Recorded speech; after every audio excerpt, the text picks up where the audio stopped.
Hi, gang. How the heck are you doing? This is John Lodshaw, crackpot cartoonist here, and welcome to Watch Me Work.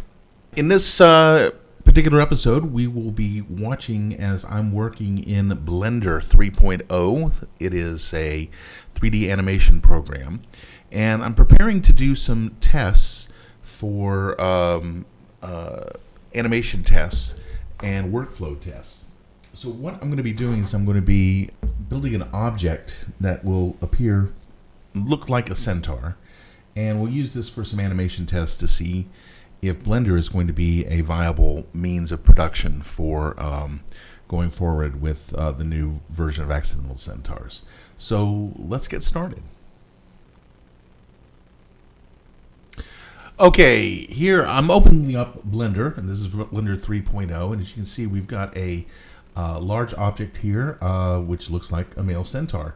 And what this is a blocked out object, and it's the major body parts as individual objects. And what I'm doing here is I'm going through and applying smooth shading to each one of the objects. And that way it doesn't have kind of a blocky grid-like structure on it when we get into some of the later steps. Now here I'm going to apply the mirror modifier, which copies over the arm from the left to the right. And I'm going through and here and hiding everything but the arm, so I can go and select those pieces a little bit easier and apply that mirror modifier. And going through and doing all the fingers. Each finger's got 3 segments, so that's 12, 15 segments. So that's a lot of little pieces. Okay, now that that's done, I'm going to join the arm all together in one object. I'm going to start pulling all this together and assembling all the bits and pieces. And as you can see, I'm going through and applying the subdivision surface, which basically applies an algorithm to smooth out and expand the from a low poly mesh to a higher poly mesh. And now I'm doing the same thing for the equine half of the body, and then going through and doing the mirror modifier thing along with the subdivision surfaces. And then when that is all done, we'll join the human and the equine sections together into one mesh object, which I'm going to rename as Centaur Blocked. And now I'm going to do a high poly version. I made a copy of the object, and I'm just doing a little organization here. And on that high poly mesh, what I'm going to do is I'm going to use a voxel remesher, which is going to basically merge everything into one object, fill it up with voxels, which are kind of the volume version, 3-dimensional versions of a pixel. And need to go back and apply the subsurface modifier. Now you can see this is the end result. It meshed everything together into a single object, and then kind of redid the surface as one single mesh. Now I ended up screwing up, and the fingers are all merged together, but that's okay because we're not really going to be doing a full animation on this. This is mainly, as I said, just for kind of a test. And this is going to be the world's worst retopology.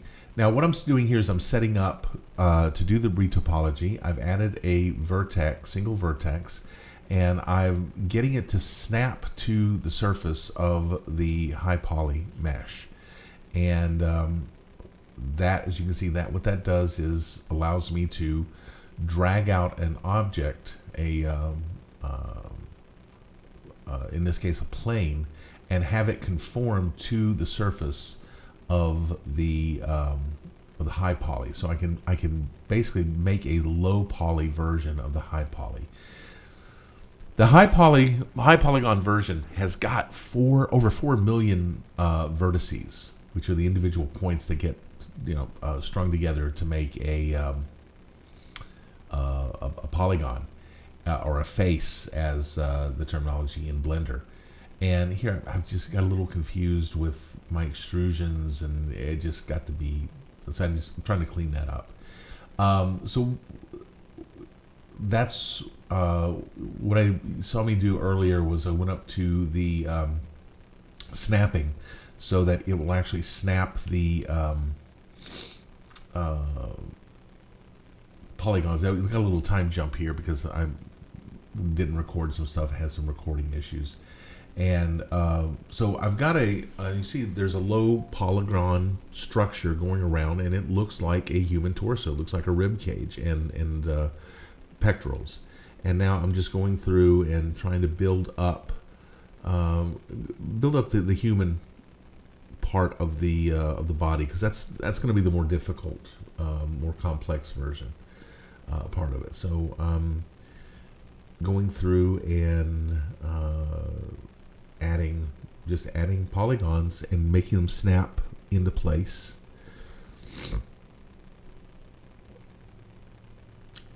Now the tool that I'm using here is called the Poly Blend tool, and it allows me to grab meshes or points and without having to go through the grab a point, activate the move tool. I can just grab a point and move it, which, coming from Lightwave, I like a lot, because that's just kind of the way Lightwave worked. Now, what I was doing, you saw the little thing with the flash, with the little yellow line flash. What I was doing was putting an edge loop in, and what I discovered is that these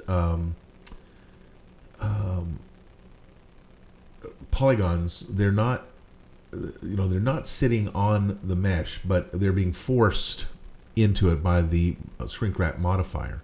But if I go and add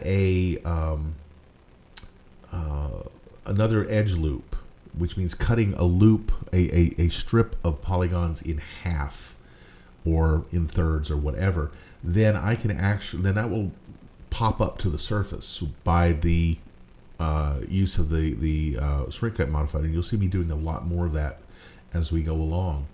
And then I will eventually go back and apply the modifier, and that will force all of these points up to the surface, and I can just put another instance of the shrink wrap modifier on to and continue on. So what I've got here now is, you can see I've got basically the chest and the pectorals done. I've got a single loop going over what will be the deltoid muscle, and that's what I'm building out here is the deltoid, which is the muscle that goes over your shoulder.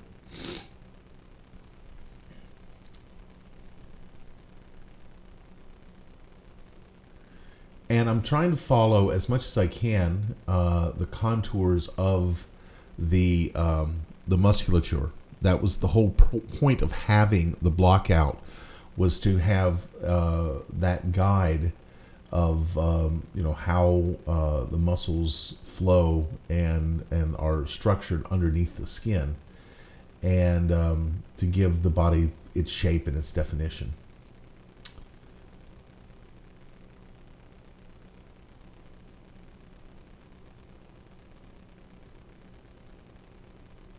See, there I am adding the edge loop, or the loop cut. Now, you see the way that I'm moving these points around.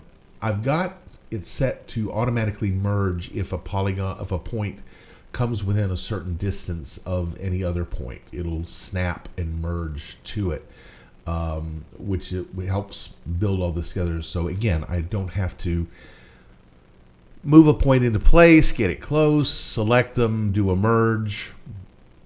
It just automatically happens. And when you're doing topology, I think you really want to have it be as have these things happen automatically, so you don't have to think about them, and you can kind of concentrate on the flow, because that's a very important part of building out an object. Is in the retopology stage is is maintaining flow and establishing flow.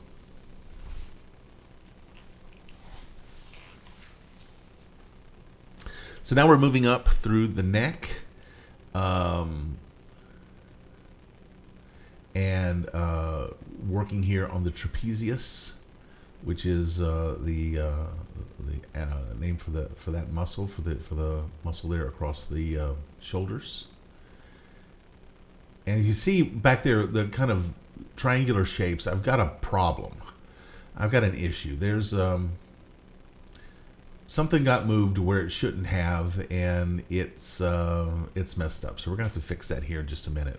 So we'll we're starting to move up here up the sternocleidomastoid. Okay, there we go. Now we're fixing. I'm looking at what went wrong, and I'm just deleting these faces and redoing them. And there. Easy peasy, lemon squeezy. And now I'm just getting those points to snap and catch.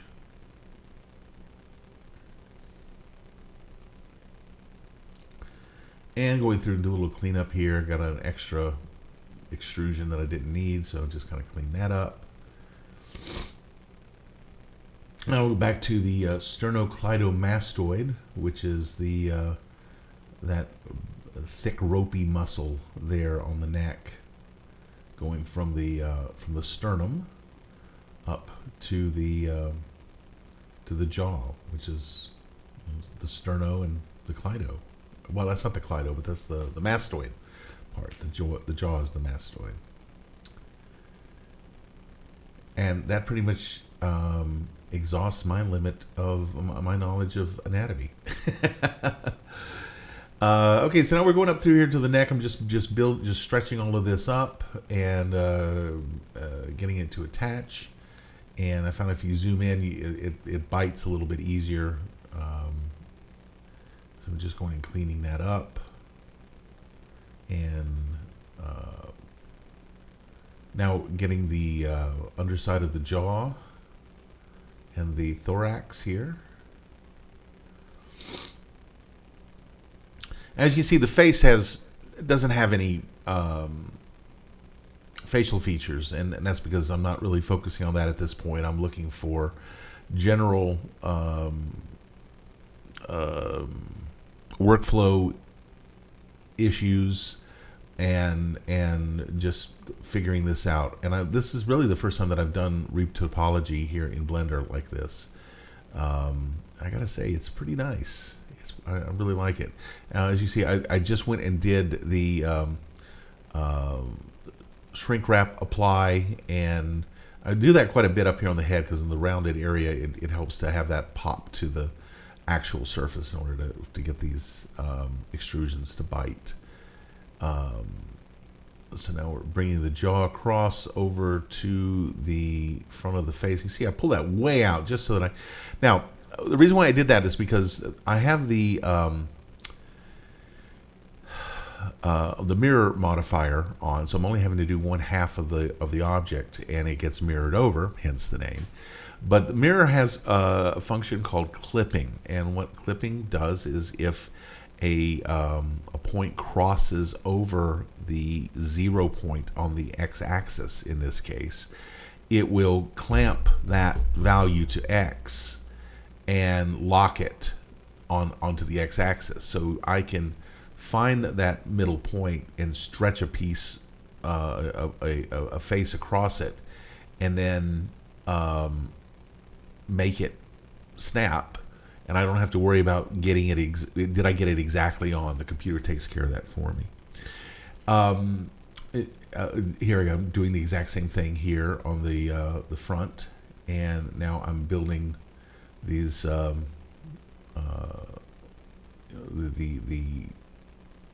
front of it by doing the loop cut to get my various segments, and then I will do the apply shrink wrap modifier trick and get those to actually be on the surface of the